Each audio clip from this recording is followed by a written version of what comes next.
Welcome to Hardback Life. It's time for stories, sass, and strong opinions. Let's turn the page. I'm Cassie. And I'm Becca. My mom told me when she listened to the podcast that I sounded too monotone and I need to influx my voice. So I hope Beth listens to this episode and she can hear me calling her out. I guess, how is everyone doing? So I have another new nephew this week. Super exciting. I'm so Yay. excited. He's the newest little crew member. Ugh, we love it. When was he born? The 27th, May 27th. Okay. His brother's birthday is May 8th, so they're like little It's so birthdays. cute that they're in the same month. And my niece, my younger niece, has the same birthday as me. We love I know. that. So we're birthday buds. Oh my God. I feel like I don't have anything exciting really kicked my internship into gear. So That's exciting because not really into gear because I'm waiting for some other things to fall into place, but Yeah. I've at least done like onboarding and stuff like that. But then grad school's almost done, which is the most exciting. Oh my God. That's probably the most, I've got a year left. Ugh. Thank God. I know. It's been 3 years of hell. I can imagine. I went and got a whole degree, my undergrad degree, and then I decided to go back for a whole different degree. So it's just been a lot of school. It really has. But I feel like that's so common nowadays. Like, so many people are going into fields and they're like, you know what? This is not for me. You get your bachelor's and then you are like, this is not. There was somebody in class with me on Wednesday and they were talking about how this is like their 5th career that they're doing. And I'm like, yeah, this is it. This is the last career because I'm not going back to school. There's only one other thing I would go back to school for, and that's like a specific specialty. In your field, though. In my field, yeah. So. Yeah, I'm content for now. So I don't have to worry about that for at least a little bit. However, I'm not going to say no if our podcast takes off and can be a full-time job. Listen, if this became a full-time job, oh my God. I can't express my joy. I know. Just the joy in doing it in general. Like, I seriously have been looking forward to recording all week. But then imagine if that's all we had to do was read and record, and it would like my dream life, and I could be a stay-at-home dog mom. Like, I love my field, and I'm very excited for it, but I think I love books more. I love books more than everything. Literally all week. All I've wanted to do all week is record. Same. I've been waiting. And edit. I love the editing. I know that that's not your realm, but I love the editing. No. Even like when people have talked to me about the episode, I get so excited. Like, it was just an introduction, so there wasn't like much, but they were like, oh, I loved your book recommendations, or you and Becca are so cute, blah, blah, blah. That was favorite, is people telling me that we're cute. I know, I love that. That's like my favorite. People are like, oh my God, you guys have such good chemistry. I was like, yeah. It's like somebody telling me my new boyfriend is like cute. Why not? But like, it's just so fun. Like, I just love it. I know. And like, I like that people like it enough to want to talk about it. And maybe that's just because like it's to my face, but still. Yeah, it might be like a Regina George moment where it's like, I love your skirt. That's the ugliest effing skirt I've ever seen. Yep. They're doing that with the podcast. Your podcast was so good. That was the worst podcast that I've ever listened to. Now, for the friends who listened and have now had these conversations with me, I know you're not doing that. And I just want to preface that. And I truly appreciate it. I know. It's fine. I'm okay with people lying to me. Like I said, if we only had one listener, I would, one loyal listener. I'm touching somebody's life in some good way. Yeah. With that, I guess we can do the synopsis of the book. So we're going to do the synopsis of the book a little different. Because we're funny. No, we don't think we're funny. We are funny. We need to believe that we're funny so other people believe we're funny. I've been emotionally wrecked since, I don't really know when I read ACOTAR for the first time. I'd have to look back at my Goodreads. But I've just been emotionally wrecked and wildly entertained ever since. It was my very first fantasy. It wasn't my first fantasy. I've done fantasy here and there, but it's my favorite. I was a fantasy hater before I read ACOTAR. I was like thriller after thriller. That was just, or like self-help books. I feel like all that I've read this year, other than like book club books or books I have to read for grad school, have been fantasy. I really turned the page on that one. So we're going to do the synopsis of the book in a funny way, because I feel if I didn't preface that, then people would be like, what is this synopsis. Yeah. Not the synopsis of the book that I found on Goodreads. Every time we do a synopsis of a book, it's just gonna be a funny version because you can look up the Goodreads ones Yeah, or that's here, lame. I'm not reading a everybody's gonna Goodreads one. describe them. Yeah, everybody's gonna describe them the same way, so we think it would be funny. And especially for this book. Yes. Okay, so with that, I'm going to give you the synopsis of A Court of Thorns and Roses. And reminder, we're specifically only talking about the first book in this series because the series as a whole is just way too much to do on one episode. And I feel like that this is a good discussion to have on the first book. Like, it's a good book for Yeah. a discussion. Here we go. A Court of Thorns and Roses by Sarah J. Maas, aka Beauty and the Beast, but with more abs, fae drama, and questionable life choices. And an illiterate main character. So illiterate. I think that's the best part is that she's illiterate. And it's so important for the end of the book. It really Which is. I won't get into because that's a spoiler, but Yeah. it's so important to know that she's illiterate. We've got Feyre, a starving human with the world's worst luck and a bow and arrow. She accidentally kills a magical wolf. Oops. Accidentally. And gets dragged into the land of the Fae by Tamlin, who is a broody High Lord with a jawline that could cut glass and the emotional availability of a houseplant. I think that's my favorite because he really has no emotional availability at all. Things get spicy, but also confusing. There are magical curses, weird masquerade masks that nobody puts up for 50 chapters, And like barely acknowledges. and a villainess named Amarantha, who clearly shops exclusively at Evil Sorceress Boutique. Yep. Feyre must complete 3 impossible tasks to save everyone because logic is banned, and everywhere along the way she picks up emotional trauma, a snarky new friend named Rhysand, and a taste for High Lord drama. By the end, she's stronger, sassier, and deeply entangled in the kind of love triangle that makes your therapist sigh. The genre is fantasy, new adult, romance, and it's a New York Times bestseller, and it kicked off the ACOTAR series, which has grown a massive fan base. Yeah. No major awards, but it has a cult following, and it has changed the game for fae fantasy for sure. And I do know that Sarah J. Maas was like Goodreads #1 author last year in 2024 by over 1 million votes or something like that. It was She insane. really has set herself up for success. Honestly. And I eat it up. I eat up her writing. I do too. I think I said this in the last podcast. It's really good. She does so good that I know you disagree on this, but like I said in the last one, that this is not, in my opinion, a starter fantasy because she does so well. See, But and I'm on like for the same reason because she does so well. I'm I like, start know. here. There's an argument for both sides. There really is. Okay, so And it wasn't the starter for me. So maybe that's not fair for me to say. Like it literally was your starter, so you would know better than I would. yeah, so my opinion's right.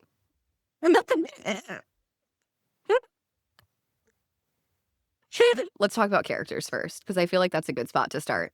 Okay, and I'm gonna preface this by saying I'm gonna say their names how I want to say them. No, I think no, I no. say all of ACOTAR's right for the most part. Now I don't say Rhysand, I just say Rhys, but I'm fine with that. I'm pretty sure everybody else I say right at this point. Okay, we'll see. Let's start with Feyre. Okay, How do you pronounce Feyre? Feyre. Okay, so you pronounce it right. When I first read it, I think I said fair. Like Okay. I didn't add the extra syllable, and then when Elaine's like shouting at her and they do the 2 syllables, I was like, oh, that's how you say that name. Did we love her arc? Here's the thing. She's not my favorite character in the series. Not that I don't like her, but like out of all the characters, she's not my favorite. You know what I mean? That's fair. Yeah. I But think she was a strong glue to pull everybody together for sure. But I prefer other people over her. I feel that if we're only specifically talking about the first book, because it's so hard to do this episode and not think about everything else that we know down the line. But if we're specifically talking about the first book, I liked her arc. Yeah, I did too, for sure. I think that my overall issue with Feyre is that I don't enjoy the feeble mindset, or that's not the way to say it. Like oh my God, I'm helpless. Yeah. I don't like that. But I understand that a lot of FMCs start out that way. That's actually how Violet Sorrengail in the Fourth Wing series. Yeah. You wouldn't know because you I haven't wouldn't read it. know. I wouldn't know. We're not going on that soapbox, but she starts out like very like feeble, and I struggle with the whininess, and so I'm glad that basically Feyre sheds that in the first book. Yeah. I do feel like it is a big stereotype of female It is. main characters to do that. Which that's a whole other conversation. It is. I think that's probably a good one to have at some point Yes. because women are strong. We don't need to start weak. We don't need to know. No. We don't need to think that about ourselves. We can start strong and become stronger. Yeah, this bitch was hunting when she was like 8. She was the only one providing for her poor family. Literally, what did she think was weak about her? She just skinned a giant fey wolf. What do you think is weak about you, girl? I couldn't kill a wolf. No, I wouldn't even try. I would cry. I would literally cry before I couldn't even do it. I cry when I see roadkill. Oh, I have said to Dylan so many times that if I ever experience a apocalypse in my lifetime, that I will die purely from like starvation, because there's no way that I'm like eating a squirrel. So this is so off topic, but my brother-in-law and my husband have both said if there's ever like an apocalypse, I'm not welcome on their team. Your own husband? My husband and my brother-in-law. Okay, so we can be on each other's team just knowing that we're going to die. We'll just do it together. So to preface this episode, I feel like that we're going to have some light spoilers. And what I mean by light spoilers is that nothing that we talk about is going to necessarily ruin the book for you or ruin the series. But you just need to know that there are going to be like small things that we may talk about that you wouldn't necessarily find out if you were going into the book blind. So just know that before we really get into the conversation. It's hard not to, I think. This is a really hard book to not give like at least light spoilers. Okay, so good old Feyre kills this wolf, even though she's feeble. Yep. And then that's just where it all changes for her. So here's the thing too about this one. Her relationship with her sisters is it's one throughout the whole series that gets me. I just don't understand the animosity they have for each other. I don't either. For no reason. Like, your parents sucked, but like, I don't get it. There's more to it because we've read the entire series. But when I first read the very first book, actually listened to it, because I really listened to it on graphic audio. That was mainly how I consumed it. But yeah, they were just stuck up to me. There was nothing good about either of them. Like, they both were just like, you're out hunting for wolves and other things, and you're bringing back the skins to sell in the market in our town, and we're just going to take that money and use it for things that we like and not like food for our family. That's stuck up to me. Yes, I did get that, but I also was like, I don't understand. So her oldest sister's Nesta, if you haven't read it, and then her middle sister, still older than her, is Elaine, and she's the youngest. And Nesta is so protective of Elaine, and then just could give two shits about Feyre. Two shits.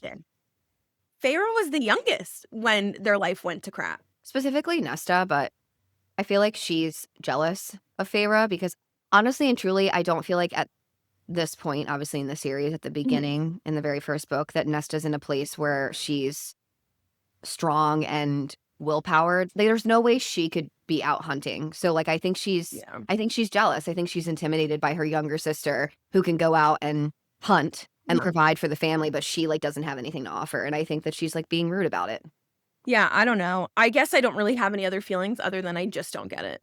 Basically, Feyre gets taken by Tamlin, who comes in his like brooding large wolf form and like storms into their house, to the spring court of Prythian. Yep. She's so like fearful and resistant. But then also the whole time is like, how am I going to kill him? You're so feeble, but you think you're going to kill this fairy? Yeah, and to be fair, I would be fearful and resistant if I was being taken into a magical world. She knows that she's going forever. But also, like, I know my skill set. Like, I can't hunt. So I wouldn't even have a chance to escape this wolf. No. Whereas, like, she should be like, I already killed one of these. I could definitely do it again. He's pretty intimidating when he, like, bursts in. Like, I think that he's a different category. All right. So here's the first light spoiler. You're gonna love Tamlin. And you're gonna, like, text your friends who have read ACOTAR, and you're gonna be like, "Tamlin, oh my god, the best man ever." And your friends are gonna laugh at you. That's literally what happened. That's why she's saying that, because I loved Tamlin so quickly. I loved him while they were, like, walking to Brynthian. And she goes, keep that thought. And I think, oh no, is he gonna die or something? She goes, no. And then throughout the book, I'd be like, Becca, nothing better happened to him. Like, I'm in love.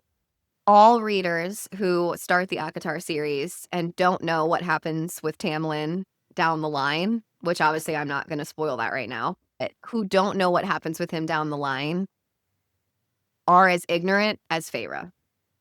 And it's so funny because she screenshotted that and then saved it for when I got to the point where I would hate him. And then I said, oh my God, I can't stand him anymore. We should get a thread of those going. If you have had a conversation about Tamlin to your friends through texting, hit us up. It's hardback.life@outlook.com. Please, we want the screenshots. We We will want to feature know. them on our Instagram. Yeah. Anyway, so Feyre is ignorant and blind, and obviously she's, like, fearful and resistant, but eventually falls in love with Tamlin. Big Mhm. mistake. But I do feel like that through falling in love with Tamlin, she learns to appreciate the beauty and the magic and the art of Prythian. So I feel like that even as much as we hate Tamlin, in the first book, he has a purpose. I agree. And I do think, for as much as I really don't like Tamlin, I know some people want him to have a redemption arc. They tried. He wasn't redeemed. Just let it go. No. But I do think he loved Feyre. He loved feeble, I can't do anything for myself, Feyre. Yeah. But I genuinely think he loved her. Looking back now, I do think he loved her. I think he's not good at being in love. The concerning part for me is, like, there are so many red flags in Tamlin in book So one. many. But I just straight up ignored them all. All of them. I didn't care. Yeah. And I think we've really hit Feyre and Tamlin at the same time and be important pieces to discuss about them, because you have the debate of, is Tamlin Prince Charming, or is he a controlling red flag? He's a controlling red flag. And just like you said, so many red flags. I'm sad that I missed them, and it makes me concerned. That's what I'm saying. No wonder that I dated really shitty people in college. If by chance any of those men happen upon this podcast, I don't care. You were shitty. I thought you were going to be like, sorry. That's actually so funny. I only dated my husband through college, so I don't really have a lot of adult dating stories. Feyre, you're romantically ignorant. I am. Like, I dated in high school, but that's not real. You are Feyre, and I am Nesta, because Nesta has her whore face. Let's transition to Lucian. I love Lucian. Sweet Lucian. I love Lucian. Even as the series goes on, people have complaints, but I do. I know you do. He lost me for He a didn't. while. He lost me for a while. No. Because I have to put him on the shelf with Tamlin a little bit in the series. No. Yeah. Not in this book. So sticking strictly to this book. Oh, No, yeah, I adore Lucian. But hit me up later. Okay. I just, in this book specifically, what does it for me with Lucian is the sass. Like, he's just, I love it. he's the comedic relief. And I identify with that. Like, I think that if I identified with any character that was not female in this book, it would be Lucian. He just, from the very first introduction of him, had me laughing. I love him so much. I loved him. That was really it for him. There's really nothing else to say about him other than we love him. Yeah. I don't even know how to begin the conversation about Rhysand. All I can say is, from the very first moment he appeared in the book, I texted Becca, he's going to be important. Yes. He said he's coming back somewhere. He wants to be seen as a dick, and he is seen as a dick. So it worked for him. Yeah, that's how he presents, and that's how he wants to present. Yeah. And he fooled me. Not me. I know, but you, again, we've briefly I talked know. about this before, but you're good at predicting things. He Yeah. fooled me. I was like, fuck this dude. No, when he helped her at, how do you say it? Calamari? No, what's calamine? What is that? It's not the lotion and it's not the fish. Did you just say lotion? Because I just called it calamine. Oh, calamine. What is it? Wow, this is excellent content. Can you tell I don't listen to audiobooks because I can't pronounce anything. I actually forget how to pronounce that. It's been a while since I've listened to the graphic audio. The second he helped her, I was like, okay, I'm here for it. You're right. I knew it. You're right. I knew that there was a spark of good in there. I just didn't know what it was going to look like. And it really blows me out of the water. And that's all I'm going to say. I'm going to leave it at that. What I'm best at with the predictions is the relationships. Maybe I don't know all the events, but like I can tell you who's going to end up with who pretty early on. You sounded really confident in that statement. It's like probably the only thing I know I do well. Is predict the love matches. So let's talk about what worked and what didn't in this book. I have nothing that didn't work. This was a 5 out of 5. I loved it. I know you have things that didn't work though. Yeah, I have a lot. Let's hit what worked.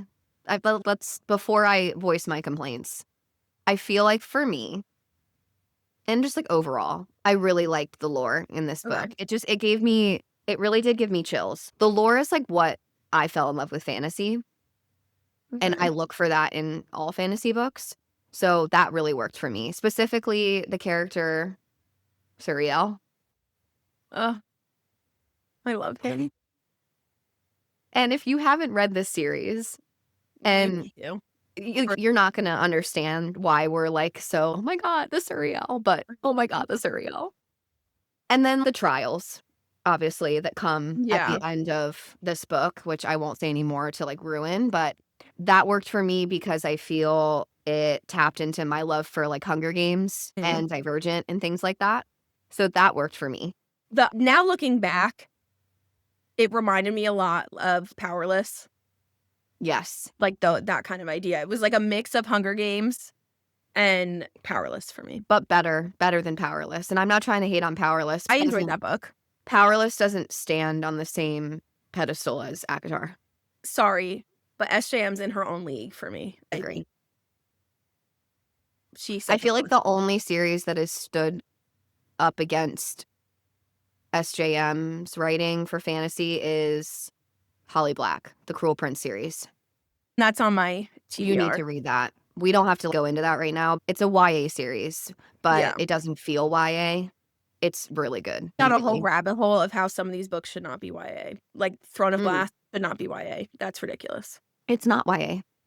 I'm pretty sure it is. I think that technically ACOTAR falls in the category of YA, which I think is irate. Yeah, no, it should not. That's crazy. That could be something we talk about really quick. That's my last what worked for me is the smut. And there's not a lot of smut in this first book, but it still worked. I think I agree. I'm very much the smut has to have a purpose. It's gotta drive the plot. It can't just be for shits and gigs. We can't just be like flinging our wieners out everywhere. We can't do that. We can't do that. So sorry. For sure, we cannot be doing that. Yeah. I'm dead. I'm dead. Sorry, really unhinged here. But no, we can't. And I don't feel like that happens in SJM books. We're not just having sex for sex purposes. There's a strong purpose for the relationship building of the characters, which I appreciate. I agree. So what you said everything worked in this book for you. So let me explain what didn't work for me, and then you can chime in with your disagreements. So for me, I know that everybody would say that the world building worked, like the lush world building of Prithian. Now that I'm into fantasy, it works. For this being my very first fantasy that I read ever, it was way too much. It was overwhelming because it was so good. it overwhelmed me. And for that reason, I don't feel like it worked. I was just listening back to the graphic audio and I was listening to the first chapter where she's in the woods and hunting. And when I was like immediately locked in, now that I'm a fantasy reader. But when I listened to that for the first time, I was like, who gives a fuck that you're hunting for your poor family? I don't care about the wind sweeping your hair and the snow that's falling. I don't care. Oh, that's one part, the world building, I didn't like in the graphic audio. I preferred reading that. I think that when you listen to it on graphic audio, it builds it for you. And when you read it yourself, you get to build that world in your head. And there's a very clear difference. I agree. So yeah, the lush world building did not work for me. But I know it works for you. It did. I liked that we learned Prythian through Feyre's eyes. It's a really good point. I enjoy that it's POV for Feyre, like it's Feyre's POV, and you get the world building through her eyes, because I think that if you got it through a general narrator, it would be different. I agree. And that's my biggest thing with fantasy is like the world building to me should be done through characters. It should not be. We should be learning it with the characters. We should not be dropped learning into the it. world. You get the world building of Prythian from a human perspective, which I think is really I think is cool. Yeah. Yeah. And like really we don't ever get it much from people or characters that lived there. Like little bits and pieces, but everything we know about it is still through Feyre. That's fair. Yeah. And then I feel like the other thing that didn't work for me, and this kind of goes along like with the world building, but the pacing. I think that the first half of the book was slow and I wanted to pull my hair out because there was so much in-depth world building. But then the second half of the book, everything goes to shit. The stereotype of fantasy is like the last 100 pages. Specifically SJM, but it was just, there is no reason that it took that long for everything to go to shit. I need things to, I think that's my ADHD, and I'm really surprised that you're not more like me, because I feel like my ADHD like needs those, oh my God, moments like along the way. And you don't get that with this book series. You don't get that with this book specifically. And that's why I struggled to like get into it. Yeah, I instantly, like from her hunt, which is so funny because from her hunting in the very beginning, like, I was in it. I was there for it. Okay, the first quote that we really liked was the riddle. I knew the riddle right away, so I was like screaming it as I was reading it. But here we go. There are those who seek me a lifetime, but never we meet, and those I kiss, but who trample me beneath ungrateful feet. At times I seem to favor the clever and the fair, but I bless all those who are brave enough to dare. If you have not read this book and you listen to that quote and you think you know the answer to the riddle, hardback.life@outlook.com, or find us on Instagram and send us the answer to the riddle, because Cassie and I had a conversation about this and she figured out the riddle within 5 seconds and was like, oh my God, how are people so dumb? And then I told her I could not figure it out. And our second favorite quote is only in retrospect, technically. At the time, I just thought it was like a nice little segue into Rhys helping her at the time. But there you are. I've been looking for you. If you haven't read the other books, it's worth it. Keep going. Yes. At the time, I just thought he was trying to be helpful and get her away from some creepy men and like pretending to know her. That's how it came across when you've seen like these neat, cute movies where like the girl's being harassed at the bar and the guy comes in. He's, oh, sorry, I'm late, sweetie. My meeting handling or whatever. That's what I got from that. For me. I love that. Which I would find just as creepy as the men being creepy to me. I'd be like, I don't know you. Like, go away. Like, I find that equally as weird, to be fair. That's fair. But not when Rhys says it. No. This is a really good spot to stop anybody who's listening that doesn't want spoilers. Like this big spoiler alert. If you don't want spoilers, do not continue listening past this mark. We've got questions for the listeners because I just need to know. I'll throw it out there again. If for whatever reason you want to respond to our questions or give us your opinions on these questions, hardback.life@outlook.com. Or Instagram, hardback.life. Oh yeah, just DM us on Instagram. Yeah. Or we'll post on your own Instagram and tag us in whatever works for you. Yeah. Just get in touch. We love talking about books, so hit us up. So do we think that Tamlin did the right thing by keeping Feyre in the dark? I don't think he had a choice necessarily. Like, I do think the spell bound him to keep some things from her. Okay, what? Like, I need you to back up your opinion there a little bit. So they were all, even like Alice couldn't tell her. Remember, they tried so hard to get her to listen. Like Lucian said, Yeah. like, for somebody with a heart of stone, you're really feeling a lot lately or something like that. Like they were trying to give her information. But Tamlin didn't even give her the bare minimum of information that he could have given her. He kept her completely in the dark. There were things that he could have told her that he didn't. It's almost like The Little Mermaid, where he had to do it without, he had to get her to fall in love with him without telling her she had to fall in love with him. You know what I mean? It had to be real love. And if he gave too much away about the situation, then would the love be real? I feel like in order to fall in love, you need to have all the information. I don't know. I think in this case, like, yes, in real life, like when you love a person, you should know everything about them. But When books aren't like real life, that's what gets me away. So I want it to be authentic. And authenticity is you need all the information in order to fall in love in real life. Therefore, Becca, that's how it should go in books. Becca, they're fucking fairies. What do you mean it's your real life? It's like it's already not real life anymore. Like fairies. He turns into a wolf. Okay, we've sidebarred away from Tamlin. We have. Just like, Go ahead. yeah. I was just gonna say, I just think he was trying to do it the way he thought was right. And though maybe in retrospect wasn't the right way, I think he did what he did with good intentions. I find it really interesting that you are semi-defending Tamlin. Even though I hate him now, I want to make that clear. I'm not a Tamlin supporter at all. But I do think he tried to do it right. And he might just not be the brightest bulb in the batch type of situation. No, I think he knew exactly what he was doing. I think he was manipulating. I really can see an argument for both, to be fair. Next question. Okay. Would you have made the same deal with Rhysand? Absolutely. It's a bet. Did you answer that quickly just because he's Rhysand and he's hot? No, because I would be dying in a cage and for sure would not be able to handle that. So I wouldn't have even made it to the cage. no, Okay. I would not. I would have walked in there and she would have offered me 3 tasks and I'm like, I'm out. Yeah. Have fun with them. I can't Kill me help you.